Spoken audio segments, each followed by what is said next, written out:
Bom dia, meus queridos alunos. Vamos iniciar agora nossa correção do nosso exercício complementar. Eu sou o professor Elvio, do canal Revisões Matemáticas.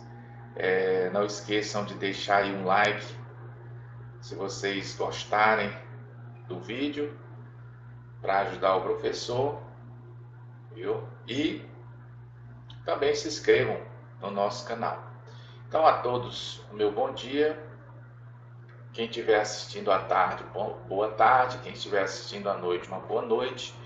E aí, gente, a gente vai começar aqui com a nossa primeira questão. Na reta numérica abaixo, as letras A e B estão representando alguns números. Calcule o valor de A e B. Então, vamos lá, né, pessoal? Calcule o valor de A e B. Pessoal, nesse caso aqui, quando a gente trabalha com reta numérica, o segredo é a gente numerar a reta, certo? Colocar todas as abscissas aqui, todos os números que estão aqui sendo cobrados, né, marcados aqui na reta. Cada tracinho aqui representa um número, certo? Um número porque é uma reta numérica. E esse número, que a gente chama de abscissa, é representado por essa letra. No caso aqui, o B e o A. Então, para a gente saber qual é a abscissa do ponto A, qual é a abscissa do ponto B, é muito simples. Você vai numerar essa reta. Agora, para numerar essa reta, você tem que observar que existe um intervalo aqui. Deixa eu ver aqui. Existe um intervalo. Deixa eu mudar aqui para... Existe um intervalo aqui que vai de 0 até 12. Então, não posso colocar aqui, por exemplo, 1, 2, 3, certo? O próximo seria o 12? Não. Então, a gente vai observar aqui que são 12 espaços. Então, você vai dividir o 12, né, que esse intervalo aqui, de 0 a 12, representa 12 unidades, você vai dividir por 4, certo? Então, você vai ter...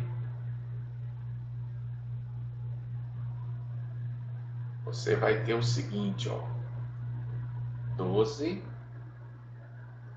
dividido por 4 é igual a 3. Então, cada pontinho desse vai ser um múltiplo de 3, certo? Então, qual é o primeiro múltiplo de 3? É o próprio 3. Então, você vai colocar aqui, ó, 3, certo? 3 vezes 1 dá 3. 3 vezes 2 dá 6. 3 vezes 3 dá 9. 3 vezes 4 dá 12. Ok? Se você quiser numerar isso aqui, 3 vezes 5 dá 15. Ok? Bom, aqui você já colocou os positivos. Agora você vai colocar os negativos, que são os simétricos, né? Os opostos ou simétricos. Qual é o oposto de 3? No caso aqui é o menos 3. Qual é o oposto de 6? É o menos 6. Qual é o oposto de 9? É o menos 9. Muito bem. Pronto. Tendo numerado a reta corretamente, então você já sabe dizer qual é o valor de A. No caso aqui, o valor de A é menos 9 e o valor de B é 6. Pronto. E está respondida a questão. Então, qual é a dica boa aqui? A dica é, quando a questão for sobre reta numérica, basta você numerar as retas numéricas. Eu tive corrigindo os exercícios e percebi que quase todos acertaram, não tiveram nenhuma dificuldade, muito simples mesmo essa questão. E quase todos os exercícios estavam corretos. Tinha algum errinho ali, um errinho lá, mas estavam quase todos corretos. Então, parabéns à turma e aqueles que me entregaram a atividade. Então, vamos para o próximo. Então, gente, no próximo aqui nós temos No Anísio Brito, 25% dos alunos são do sexo masculino, sendo que o número total de alunos é 580. Quantos alunos do sexo masculino estudam nessa escola? Então, galera, vamos fazer essa conta. Nós temos aqui uma porcentagem, certo? Assunto muito importante. Nós estamos assim fazendo uma revisão dos assuntos, né, que foram mais trabalhados na prova da SEDUC, né, na avaliação da SEDUC. Então, esse assunto aqui foi bastante cobrado e é um assunto que é bastante cobrado em todas as avaliações externas. Então, vamos entender isso aqui, gente. 25% dos alunos são do sexo masculino. Então, a gente já pode até fazer aqui umas deduções aqui. Vou mudar a cor aqui da minha caneta. Olha, se 25% são do sexo masculino, isso significa dizer que 75% são do sexo feminino. Professor, isso vai influenciar em alguma coisa? Não, mas é importante quando a gente está resolvendo um problema, a gente se familiarizar bem com o problema, certo? Então, se eu sei que 25% são do sexo masculino, 75% são do sexo feminino. Eu estou me familiarizando com o problema, certo? Se não precisar, tudo bem. Sabendo que o número total de alunos é 580, então eu tenho nessa escola, eu tenho 580 alunos, certo? Quantos alunos são do sexo masculino? Ele podia ter perguntado quantos alunos são do sexo feminino, certo? E o cálculo seria o mesmo, só que mudaria um detalhe, que eu vou mostrar para vocês agora. Como ele quer? Ele quer saber quanto é 25%, né, de 580 do total de alunos. Então você vai fazer da seguinte maneira, ó, 25% de 580, ok? Olha aí, 25% de 580, que é exatamente a quantidade de alunos do sexo masculino. Mas se ele quisesse saber do sexo feminino, seria a mesma coisa. Em vez de 25%, você pegaria 75% de 580. Porque às vezes a pergunta, né, o problema, ele dá o percentual de alunos do sexo masculino, mas pede o percentual de alunos do sexo feminino. Mas eu já estou mostrando aí para uma próxima, não é? Uma próxima questão que vocês venham a ter que resolver assim. Então, 25% de 580 é a mesma coisa de 25 sobre 100. Por quê, gente? Porque porcentagem nada mais é do que fração com denominador 100. Muito simples, tá certo? Então, você pode transformar essa porcentagem aqui numa fração. De é vezes, certo? De em matemática, você representa por vezes, certo? Então, aqui, ó, de, você matematicamente representa por vezes. 580. Pronto, representei o problema na forma matemática, ok? Como se trata, gente, como se trata de uma multiplicação, certo? Eu posso cortar, se fosse uma soma não, né? Mas uma multiplicação eu posso cortar esse zero com este zero, ok? Então eu vou ter 25 vezes 58, ok? Vamos lá, tá a caneta aqui, ó, 25, fazer aqui do lado, né? 25 vezes 58, ok? Isso vai ficar o quê? 8 vezes 5 é o mesmo que 5 vezes 8, né? É igual a 40. vai o 4. 2 vezes 8 dá 16, com 4 dá 20. Muito bem. 5 vezes 5 dá 25, vão 2. 5 vezes 2 dá 10, 11, 12. Então, no caso aqui, 125. Aí você soma agora, certo? Você vai somar 0, 5, 4, 1. Ok? Então dá 1450. Vou puxar aqui, ó, 1450. Só que nós temos um 10 aqui, né? Então vou pegar ele aqui, ó. Tá aqui embaixo. Certo? Dividido por 10. Então, novamente, eu pego aqui minha caneta verde, corto esse 0 com esse 0, e o que nós vamos ter? 145. Ok? Então, a nossa resposta é essa.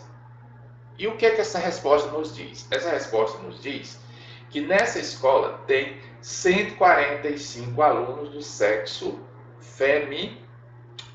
do sexo masculino, porque nós estamos calculando a quantidade de alunos do sexo masculino. Se você quiser saber a quantidade de alunos do sexo feminino, você calcularia 75% de 580, ou você pegaria o 580 e faria uma subtração do 145. Pronto. 580 menos 145, você encontraria o número de mulheres, ok? Então vamos para a próxima. Desenhar os ponteiros de um relógio. Vou pegar aqui o laser. Desenhar os ponteiros de um relógio que indica 10 horas e mostra o ângulo interno e mostrar o ângulo interno dos ponteiros com o respectivo valor. Então eu vou desenhar aqui o nosso relógio marcando 10 horas. Pronto, desenhado. Agora ele quer que você mostre o ângulo interno. Certo? Vou mostrar aqui com esse roxinho aqui o ângulo interno dos ponteiros com o respectivo valor. Então, galera, nós temos aqui esse ângulo aqui, ó. Esse ângulo aqui, que é o ângulo menor, certo? Que está entre os dois ponteiros, formando o ângulo menor. E nós temos aqui, vou pegar outra cor aqui, nós temos aqui o outro ângulo, que é o ângulo maior. Por quê, professor? Porque, gente, o ângulo nada mais é do que uma figura geométrica formada por duas semirretas, ok? Tá aqui, ó, duas semirretas que têm a mesma origem, certo? Essa origem aqui, que geralmente a gente representa por O de origem, né? Ela é chamada de vértice do ângulo, certo? Então, esse O aqui representa esse ponto, que é o vértice do ângulo, tá certo? E essas duas semirretas, elas saem as duas do mesmo vértice, do mesmo ponto de origem, que é o ponto O. Aí, eu vou representar aqui esse ponto aqui por A, e esse ponto aqui por B. Então, gente, a gente tem aqui um ângulo, que é justamente esta região aqui, que fica entre essas duas semirretas.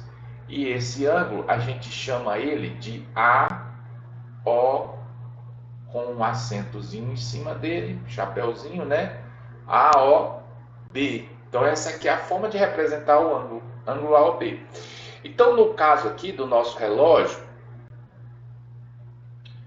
no caso, nós temos esse ângulo aqui, que é o ângulo que a gente chama de ângulo menor, formado, né, por essas duas semirretas, que é os ponteiros do relógio, certo? Nós temos esse ângulo menor e nós temos esse ângulozinho maior, tá certo? Então ele diz assim, ó, desenhar os ponteiros de um relógio que indica 10 horas, tá aqui, ó, 10 horas, e mostrar o ângulo interno dos ponteiros com o respectivo valor. Então, ele quer saber também o valor em graus, certo? Uma coisa que a gente tem que aprender também, gente, é que o instrumento de medida do ângulo,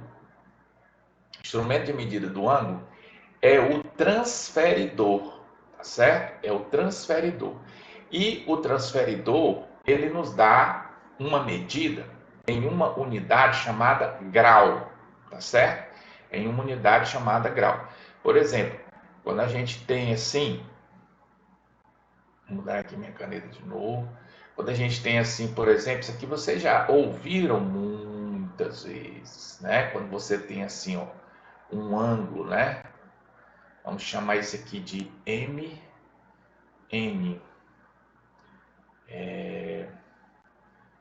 Quando você tem assim um ângulo desse tipo aqui, vocês já viram muito, você vê em todo lugar da sua vida, você vê esse ângulo, nos cantos das paredes da sua casa, se você olhar aí para o canto da parede, você vai ver esse ângulo, né? É chamado de ângulo de 90 graus. Ele tem esse quadradinho aqui para representar, com esse pontinho dentro. Esse ângulo aqui, gente, é o ângulo de 90 graus. Então, você coloca assim, ó, 90 com a bolinha assim, certo? 90 graus. Ele é chamado também de ângulo reto, ok?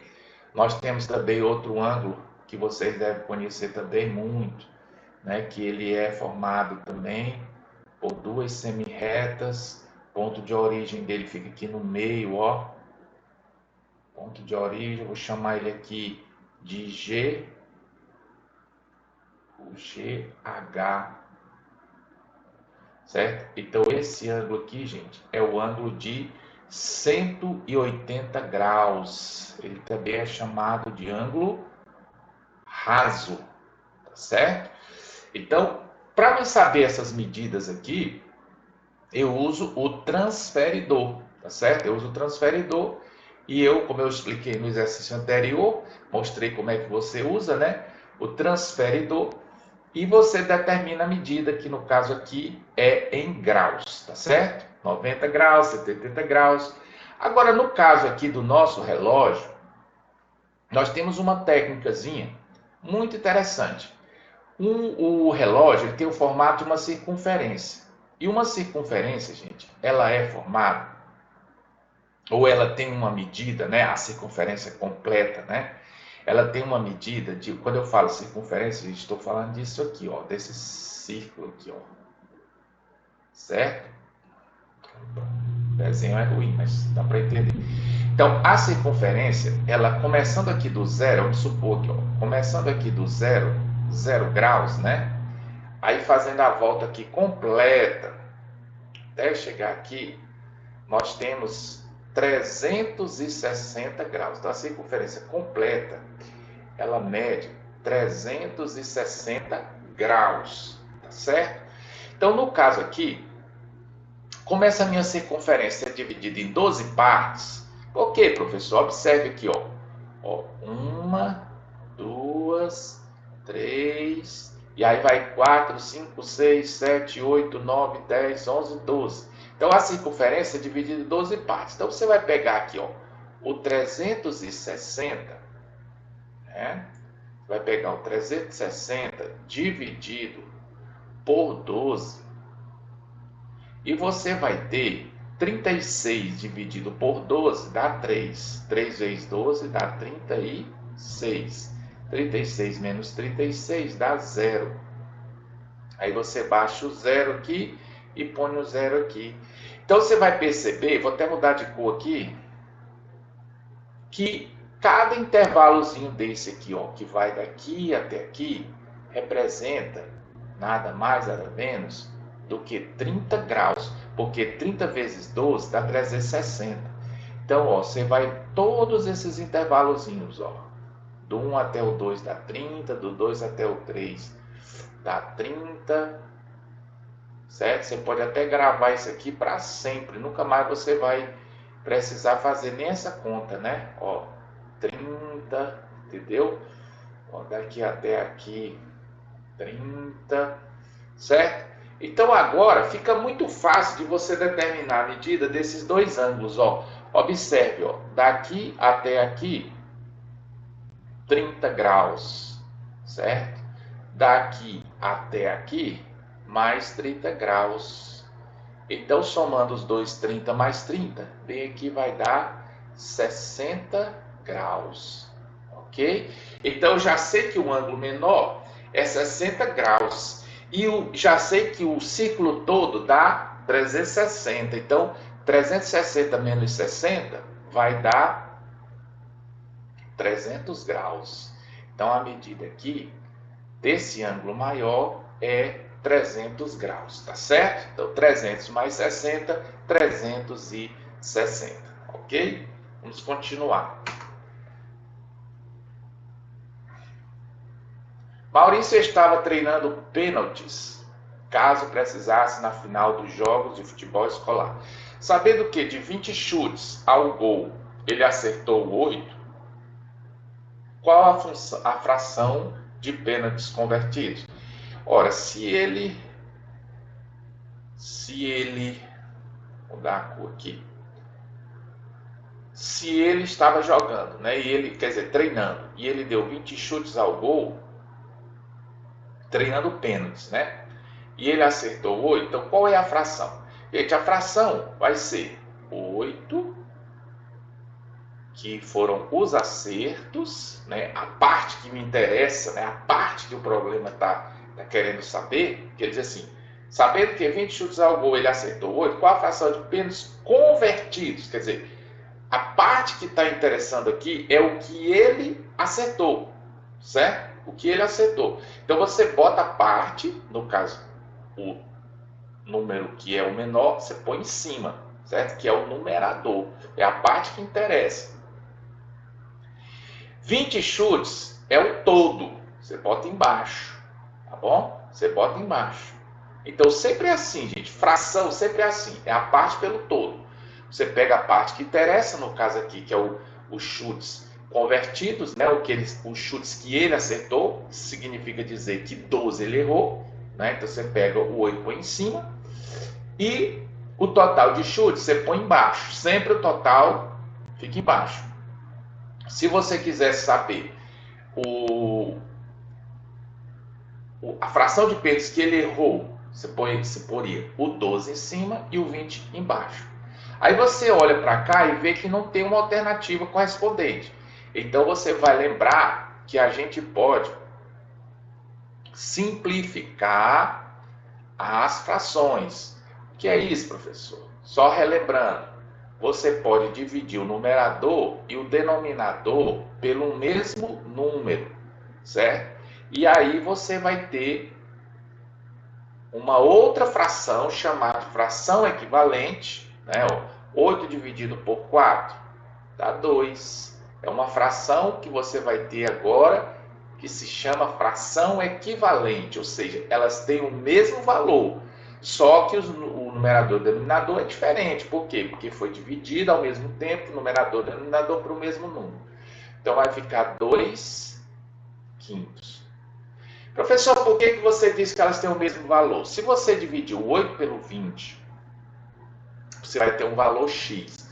Se você dividir o 2 pelo 5, você vai ter o mesmo valor x, tá certo? Apesar do numerador ser diferente, um ser 8, outro ser 2, um ser 20, outro ser 5, apesar dos números serem diferentes, mas o valor é o mesmo, tá certo? É por isso que é chamado de fração equivalente. Mas só funciona, galera, se você dividir o numerador e o denominador pelo mesmo número, tá certo? Pelo mesmo número. Você não pode dividir aqui o numerador por 3 e o denominador por 5. Não, tem que dividir pelo mesmo número para você encontrar a fração equivalente. Então, a resposta é a letra A. Agora vamos resolver as equações do primeiro grau com uma incógnita. Quando eu corrigi os exercícios de vocês, eu percebi que vocês foram muito bem aqui nas na resolução das equações do primeiro grau. E isso é muito bom, tá certo? Mas eu vou responder aqui rapidinho, só para vocês conferirem aí no caderninho de vocês, viu? E colocar o C aí de certo, né? Então, no caso aqui, ó, nós temos aqui. Qual é o segredo aqui, gente? O segredo aqui, qual é a dica aqui? Você vai ter que encontrar o valor de x. Para você encontrar o valor de x, ou o que seria encontrar o valor de x? Seria isolar o x no primeiro membro. Professor, o que você está chamando de primeiro membro? Primeiro membro, gente, é tudo que fica antes da igualdade. A gente chama de primeiro membro. Segundo membro é o que fica depois da igualdade, tá certo? Então, observe que depois da igualdade aqui, nós temos o 38. Antes da igualdade, nós temos o 4x mais 2. Tá certo? Então, eu quero saber o valor de x. Então, eu vou ter que isolar o x no primeiro membro. Aqui no primeiro membro não vai ficar 4x mais 2. Vai ficar só o x. E do outro lado vai ficar só um valor. Então, vamos lá. Para mim isolar aqui, ó, o x, o que eu vou fazer? Eu vou levar esses outros números, o 4 e o 2, eu vou levar para o outro lado. Só que existe uma forma de levar esses números para o outro lado. Você não vai levar de qualquer jeito, tá certo? Você vai... eu vou explicar aqui da maneira mais que vocês devem entender, né? Ó, sempre que você tiver uma equação, ó, você tem aqui, ó, 4x mais 2. Mas eu quero tirar, ficou assim um pouco. Gente, eu estou usando o mouse. Eu estou providenciando uma mesa digitalizadora. Isso aqui vai acabar esse problema aqui. Ó, eu tô querendo isolar o x. Então, eu vou tirar primeiro o 2. Mas veja bem, esse lado aqui e esse outro são iguais. Então, para mim tirar esse 2 daqui, sem eu tirar essa igualdade, sem eu acabar com esta igualdade, eu tenho que fazer uma coisa, certo? Tenho que fazer uma coisa muito importante. Tudo que eu adicionar no primeiro membro, né? Tudo que eu adicionar desse lado, eu tenho que adicionar desse, tá certo? Porque é uma igualdade. Então, olha o que eu vou fazer, olha o truque. Vou pegar 4x mais 2 menos 2. Isso é igual a 38 menos 2. Certo? 38 menos 2. Professor, o que você fez? Eu peguei, coloquei de um lado menos 2 e do outro menos 2. Eu não alterei essa igualdade aqui. Ela continua, esses dois membros continuam iguais. Agora, veja como eu vou tirar o 2 do primeiro membro. Ó, 4x... 2 com menos 2 dá 0. Então, zerou, né? Aí, do outro lado, 38 menos 2 dá 36. Então, observe que eu não mudei a igualdade. A igualdade continua a mesma. Eu adicionei de um lado menos 2, do outro menos 2 e a igualdade permaneceu a mesma. Agora, eu vou fazer a mesma coisa. Eu tenho 4 vezes x. 4 vezes x. Mas eu preciso manter a igualdade. Mas eu preciso tirar esse 4 daqui. Tá certo?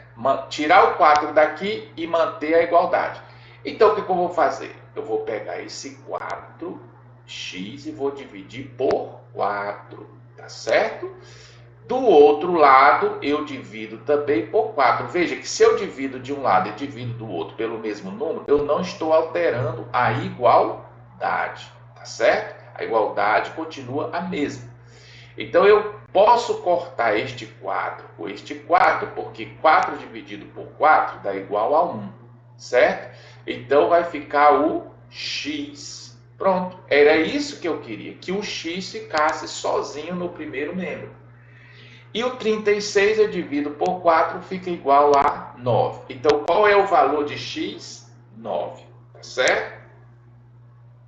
Bom, vamos agora fazer a coisa mais rápido, né? Não, vocês já entenderam que para me tirar de um lugar e levar para o outro, basta eu somar ou multiplicar dos dois lados, um número qualquer, né? Mas agora a gente faz de uma maneira mais rápida. Ó, eu tenho 9x é igual a 6x mais 12. Professor, faça de novo daquele jeito, que eu gostei. Eu não estava entendendo, agora eu estou entendendo. Tá bom, vou fazer de novo.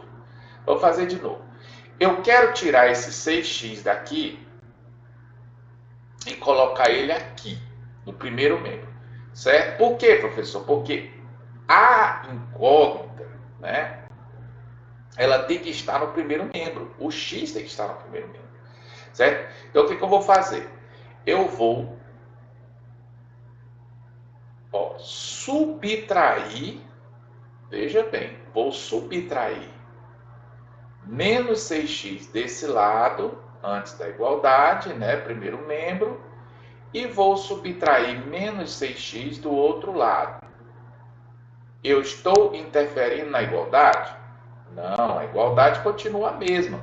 Porque a mesma coisa que eu fiz de um lado, eu estou fazendo do outro. Tá certo? Então, o que acontece? Ó?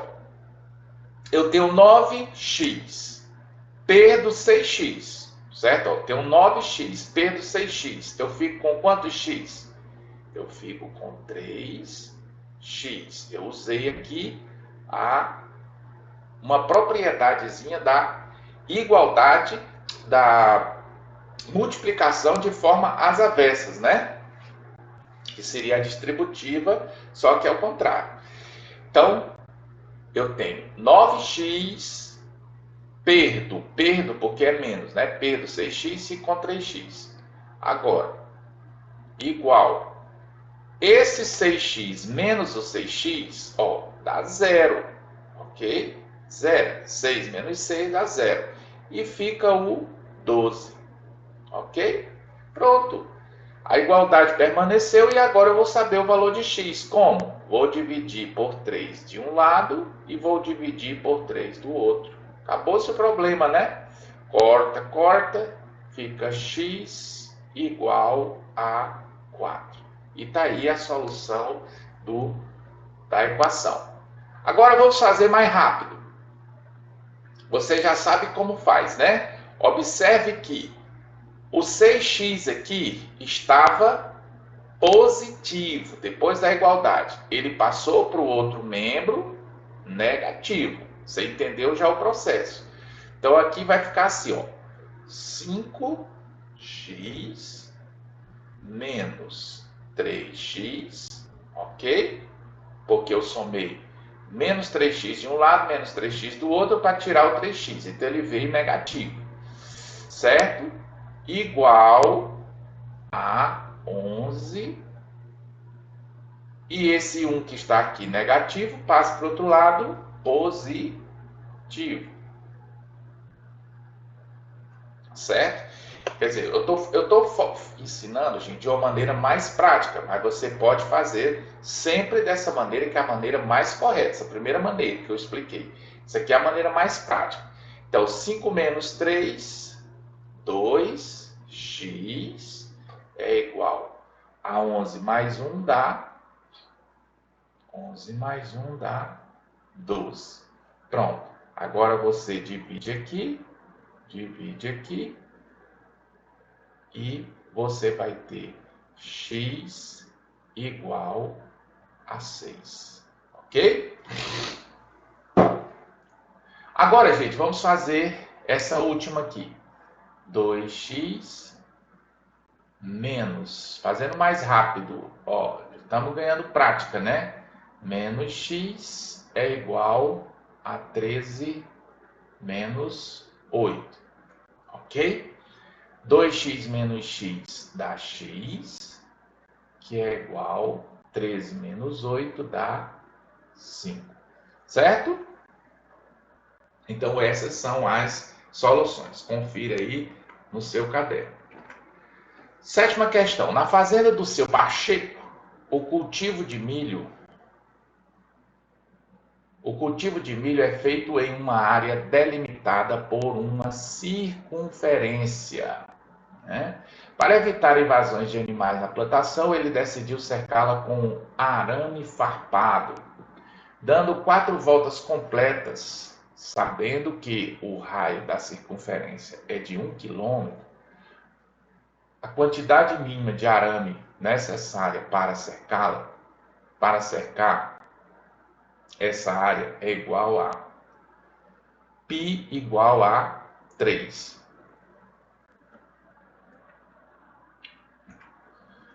Π igual a 3. Para cercar é igual a, né? Use π igual a 3. Então, galera, vamos desenhar a circunferência. Vai ficar mais fácil de resolver, né? Matemática é assim. Tem uma ligação muito forte com desenho, né? Então, vamos lá. Pronto. Desenhamos aqui a nossa circunferência. Então, a fazenda do seu Pacheco, ela está delimitada aqui por essa circunferência. A fazenda que ele quer cercar, não é isso? Ó, na fazenda do seu Pacheco, o cultivo de milho é feito... o cultivo de milho é feito em uma área delimitada pela circunferência. Então, a fazenda dele é bem grande, né?